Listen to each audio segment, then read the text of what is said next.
Allez, bonjour à tous, j'espère que vous allez bien. Aujourd'hui, analyse assez complète sur Litecoin. Vous avez été pas mal à me la demander, en vue d'un gros événement qui arrive tous les 4 ans à peu près, qui va être le halving. Ok, donc ça se passe.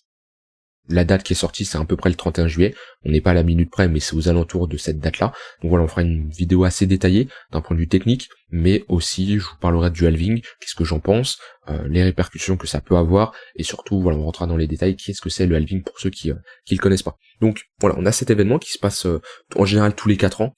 Alors en général, on parle pas en termes de temps, enfin, la plupart du temps on parle en termes de temps, mais pour être vraiment précis, on va parler en termes de blocs. Pour faire simple, un halving, ça va être la réduction de l'émission de tokens, en l'occurrence le Litecoin, aux mineurs. Pour ce genre de blockchain, qui sont des blockchains en proof of work, d'accord, donc le BTC, le Litecoin, c'est des blockchains en proof of work.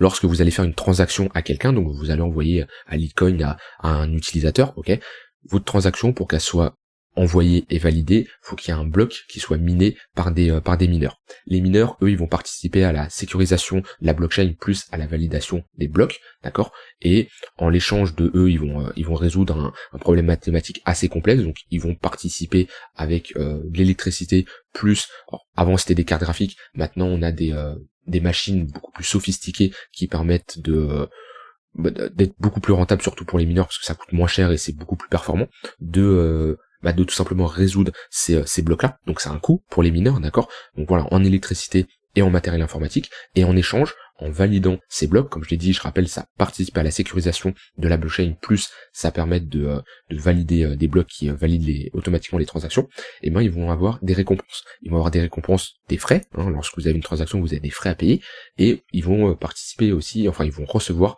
un cadeau, d'accord, qui vont être tout simplement des récompenses suite au minage du bloc, qui est actuellement de 12,5 LTC. Ok, donc ça c'est leur récompense. Alors c'est pas des frais, hein, c'est tout simplement les tokens qui sont émis sur le marché. Ok, vous voyez que c'est comme le BTC, on a une offre max. Ok, on a actuellement un circulating supply de 73 millions, 87% de l'offre en circulation. Il y a 87% de l'offre qui est en circulation, donc il y a 13% des tokens à émis et à émettre. Et chaque bloc, il y a des tokens qui sont ajoutés, d'accord. C'est les récompenses aux mineurs. Et ça, tous les 4 ans, elle est divisée par 2, et quand il y aura le halving, la récompense aux mineurs sera de 6,25. Voilà, tout simplement. Et ça a quoi comme conséquence ? Ça va réduire la récompense des mineurs. Il y aura moins de LTC qui vont être émis, d'accord. Donc il va y avoir une diminution de l'émission de tokens, et il va y avoir ainsi un ralentissement de l'inflation. Même si on a une max, on connaît l'offre max, on a quand même une réduction de cette émission de tokens, ce qui crée l'effet de rareté, ok, et ce qui est assez encourageant pour avoir une continuation haussière, hein, dans un marché des crypto-monnaies qui est haussier depuis de nombreuses années, hein, vraiment sur du très très long terme.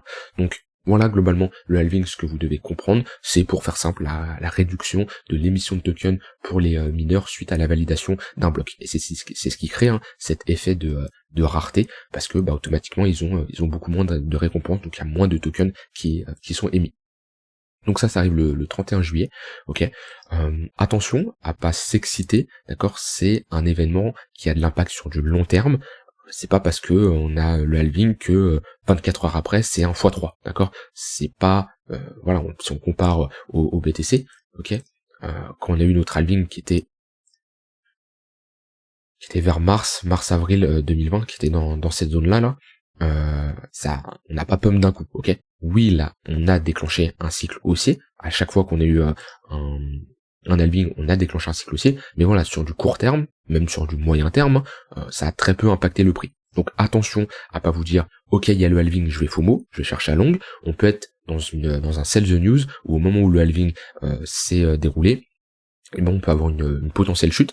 C'est un exemple quand beaucoup de gens cherchent à FOMO. Je pense par exemple à Ether, lorsqu'on a eu le passage en Ether 2.0, c'était vers septembre, c'était par là, ouais, c'était ici, on a eu une chute de l'Ethereum, parce qu'il y avait énormément de gens ici qui cherchaient à FOMO, ok, voilà, qui essayaient de buy la news, hein, et en général, attention, ça peut être quelque chose qui peut vous piéger, donc méfiance, ne cherchez pas, là c'est vraiment, comme je dis, ça a de l'impact sur du long terme. Donc moi personnellement, c'est quelque chose de encourageant pour les holders, les investisseurs. Maintenant, pour l'intraday, ça doit en aucun cas vous impacter. Attention tout de même, il y aura de la volatilité. Je vous déconseille de trader le LTC sur ce moment-là.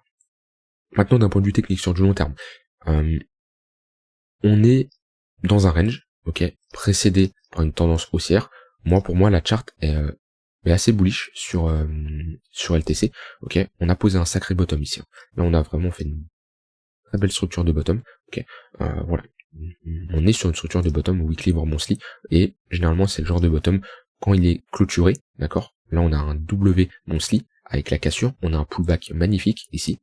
Ok, donc là pour quelqu'un qui cherchait à se positionner sur un bottom, il y avait une opportunité sur les 67 $, c'est potentiellement un creux qui sera plus jamais retesté. Ok, on voit ici ce creux là, on n'est jamais venu casser ce niveau là. Ok, parce qu'on a fait ici une grosse structure en W, on est revenu chercher cette zone de demande, mais en aucun cas on l'a cassé. Et là pour moi, si on a le halving plus la validation ici d'un W monthly, c'est une zone où il y a très peu de chances qu'on vienne casser ce lot ici. Donc d'un point de vue d'investissement, si je trace un Fibonacci, on est toujours dans des zones intéressantes. Ok, on est toujours dans des zones intéressantes, largement. Maintenant, voilà, il y avait la grosse opportunité à l'été ici. Et pour ceux qui cherchaient autrement dit, à se positionner sur des gros niveaux de support, voilà, ceux qui ont suivi mes programmes et qui savent un peu ma manière de fonctionner, les pullbacks sur les lignes de coup long terme comme ça, c'est des pépites. C'est vraiment des pépites parce que c'est des très gros niveaux ici. Quand on revient chercher ce niveau-là, c'est d'excellents niveaux. Et on voit qu'on a un range entre ces deux bornes, c'est des très très gros niveaux de support où quand on revient, en général, on a une réaction du marché. Voilà, ici on a un magnifique W. Voilà, c'est une très bonne zone pour se positionner. Ce genre de structure là, comme on a fait ici, pareil. Les lignes de coup, des W, surtout sur du long terme, c'est de très gros niveaux de support où il y a de très bonnes opportunités lorsqu'on vient rechercher ce genre de niveau-là. Donc là actuellement, sur du plus court terme, on est dans un range, ok. On a une compression. On le voit, on fait des creux de plus en plus haut, des sommets up de plus en plus bas, ok. Donc là on accumule pas mal de liquidités. Techniquement, ce genre de pattern a plus de chances d'avoir une cassure à la hausse. Maintenant, je ne chercherai pas à me positionner sur résistance, d'accord. Soit je cherche à me positionner sur les extrémités, ok, donc ici pourquoi pas un long si on y retourne. Maintenant, toujours prendre en compte, plus un support, plus une résistance est touchée, plus elle a de chances de casser. Donc ici on arrive quand même sur une compression assez mature, on peut s'attendre à un mouvement à la hausse ou à la baisse, on peut pas prévoir. Maintenant, comme je dis, il y a plus de probabilité qu'on sorte à la hausse, donc soit on cherche à se positionner sur le bas de notre compression, ok, soit on cherche à attendre tout simplement une cassure, se positionner sur le pullback pour avoir une continuation haussière. Donc ouais, franchement, d'un point de vue investissement, je vous ai dit, la bonne zone c'est globalement les 70 $, c'est une très bonne zone, ok. Après, pour ceux qui veulent faire de l'accumulation, on est toujours dans des bonnes zones, mais moi j'aime bien avoir des zones assez précises. Je sais comment je fonctionne pour mes investissements, et voilà, ici, alors c'est pas une crypto que je possède dans mon wallet long terme, donc voilà, je peux pas dire je suis rentré ici, parce que d'un point de vue fonda, pour de la spéculation, pour du swing, il y a des opportunités. J'ai déjà tradé du LTC parce que des fois la charte elle correspond à ma stratégie pour rentrer en position. Maintenant, pour du long terme, pour le prochain cycle, c'est pas une charte qui m'intéresse, c'est pas un projet, une crypto qui m'intéresse. Mais voilà, si cette crypto me serait intéressée, je serais rentré sur ces niveaux-là. Et pour moi ici, c'est un peu, techniquement, c'est pas trop tard, ok, parce qu'on est à un plus 30%. Donc si vous pensez très long terme, 1 an, 2 ans, 3 ans, c'est pas ces 30% qui vont changer. Maintenant, moi, je sais, dans ma manière de fonctionner, je cherche des entrées assez précises. J'ai mon setup qui s'enclenche. Si on n'y est plus sur mon setup, sur ma zone qui m'intéresse, tant pis, je passe à autre chose. Donc moi, c'était vraiment la zone qui m'intéressait. Et voilà, sinon sur si je mets les moyennes mobiles, voilà, ça c'est exactement ce que j'aime bien. Quand on commence à clôturer au-dessus des moyennes mobiles, comparé à beaucoup d'altcoins qui sont encore dans cette phase où on bute dans notre tunnel daily, lui, LTC est déjà en train de buter dans le tunnel 3 jours. Donc on voit qu'on a déjà une avance, ok. Et ça, c'est quelque chose que j'aime bien et que je vous ai répété pas mal de fois. Les bottoms les plus intéressants pour se positionner, c'est quand on a une zone d'accumulation, ok. On a un range, on valide des W, on casse ici, on a une clôture au-dessus de notre range, on clôture au-dessus de notre tunnel daily, et lorsqu'on fait un pullback sur une zone où on a une confluence entre ligne de coup, haut de range ici, plus tunnel daily, dans cette zone-là, c'est une très bonne opportunité pour rentrer en position et pour jouer une continuation de notre tendance haussière. Donc là actuellement, on rentre dans un range sur du court terme, mais on est dans un range précédé par une tendance haussière. Et ça me dit tout simplement qu'on a plus de chances d'avoir une cassure par le haut, tout simplement. Parce que, je le répète assez souvent, ne cherchez pas à trader en contre-tendance. Une tendance haussière, c'est un prolongement de plusieurs mouvements haussiers. 1, 2, 3, je sais pas combien de fois, mais on peut en avoir plusieurs, ok. On peut en avoir 2, 3, 4, mais bref, c'est un prolongement d'un mouvement haussier. Alors que si vous cherchez à shorter, pour anticiper un top de marché, une tendance haussière ou baissière ne s'arrête qu'une seule fois, ok. Elle s'arrête une seule fois. Si on compare au bull run de 2020, hop, on a une première vague haussière, on a une seconde vague haussière, on a une troisième vague haussière, on en a une quatrième, on en a une cinquième. Et à quel moment on a cassé? Là, une fois. Mais combien de fois on a chuté? Une fois. Combien de fois cette tendance s'est prolongée? 5 fois. Donc techniquement, vous avez plus de probabilité en jouant dans le sens de la tendance. Je dis pas que c'est impossible de faire de la contre-tendance, je dis juste attention, c'est beaucoup plus difficile. Donc moi personnellement ici, je chercherais à jouer cette continuation de tendance. Maintenant, vaut mieux attendre une cassure pour jouer un pullback et un potentiel setup, parce que là on pourrait avoir un W de continuation, pareil, qui est une structure bullish, qui nous confirme qu'on reste dans notre tendance haussière, d'accord. Et ce qu'il faudrait, c'est casser ce niveau-là. Et pareil, ce niveau-là qui fait office de résistance se transformerait en support, et ça serait tout simplement notre ligne de coup qui nous intéresserait pour avoir la même chose que ce qu'on a fait là. Donc voilà, d'un point de vue, on est toujours sur l'investissement, c'est le niveau que je surveillerai. Maintenant, pour investissement long terme, ça fait un niveau assez haut quand même, où on est déjà sur résistance, parce qu'ici, tout ça c'est une bonne zone de résistance, on a buté quand même pas mal de fois. Donc voilà, d'un point de vue investissement, je vous ai dit l'halving, ce que j'en pensais. Attention à ne pas FOMO à l'halving, beaucoup de volatilité le jour, ça c'est sûr. Je vous ai dit les zones qui m'intéressaient, comme je dis c'est un peu trop tard, mais voilà, ce principe de ligne de coup, je vous en ai déjà parlé depuis pas mal de mois, ok. Donc on pouvait clairement s'y attendre. Un W, c'est très simple. Quand on structure un W ou une cassure de range, c'est qu'on a une demande qui est supérieure à l'offre, et vaut mieux se positionner là où la demande est supérieure à l'offre. Sur du plus court terme, on va regarder ce qu'on a. Alors, bon, actuellement on est globalement sur un milieu de range, ok. Le milieu de range qui peut être une zone où on peut faire support ou résistance. Moi je préfère quand même me positionner sur les extrémités. Actuellement on a une bonne confluence. On a une bonne confluence ici pour...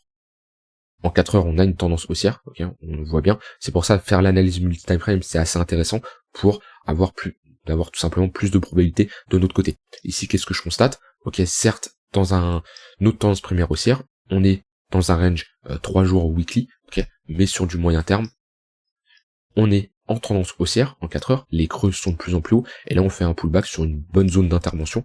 On a notre tunnel lunaire, notre point pivot monthly et notre point pivot weekly.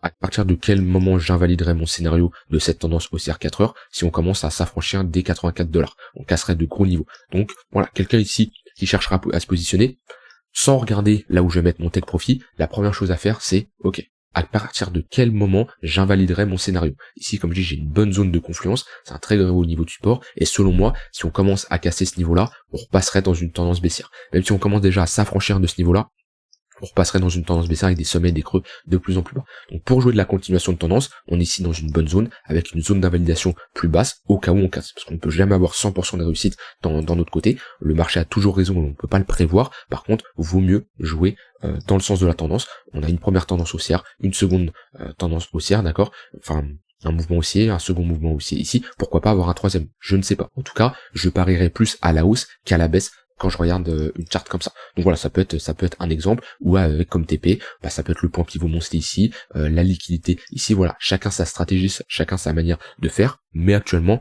on est clairement sur support. Voilà, globalement je vais pas aller sur du détail, sur du 1 heure ou du 15 minutes, parce que là visiblement, comme je dis, on est dans un range sur support, ok, mais voilà, cette vidéo elle était à but éducatif, d'accord. Mon but c'était vraiment de vous rappeler ce que c'était le halving. Attention à ne pas FOMO quand on a ce genre d'événement. Attention à ne pas trader aussi, surtout sur du scalping intraday où vous pouvez vous faire défoncer au vu de la volatilité qu'il y aura. Après, on peut bénéficier de la volatilité pour trader, mais méfiance tout de même.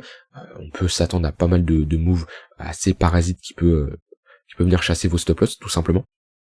Et d'un point de vue investissement, voilà, c'est le genre de chart, on a pas mal de cas d'école, comme je les appelle assez souvent, c'est voilà, qu'on revient chercher ce genre de niveau, on structure de magnifiques structures, on fait un pullback sur ce niveau-là, et voilà, ça, on a une divergence haussière, on a une double divergence haussière même ici. Hop, on en a une première ici qui a été validée, et alors celle-ci elle n'a pas été validée, la grosse, elle sera validée quand on aura cassé ce niveau-là, mais voilà, on avait quand même cette divergence haussière qui nous indiquait tout simplement un essoufflement des vendeurs. Donc voilà, quelqu'un qui cherche à faire l'investissement de manière professionnelle sans faire du dessert, c'est-à-dire il ne cherche pas à acheter ici, acheter ici, acheter ici, il attend qu'on recherche des niveaux de localisation qui sont intéressantes, donc il peut tracer son Fibonacci, mais au vu de retracements assez profonds comme ça, je conseille de chercher des niveaux de support comme ce niveau-là, ok. On attend un affaiblissement des vendeurs, on attend une structure, une cassure d'un range qui nous confirme la validation qu'on repart dans une tendance haussière, d'accord. Parce que quand on a une tendance baissière, pour repartir dans une tendance haussière, on doit passer par une phase d'accumulation, chose qu'on a faite ici. Voilà, sur ce genre de cassure, il y a des opportunités pour se positionner. Donc voilà, gardez ce genre de schématique qu'on a fait sur, pourquoi pas, d'autres altcoins, ça pourra clairement vous servir. Je vous souhaite une très bonne fin de journée, on se retrouve demain pour une prochaine vidéo. Bye bye.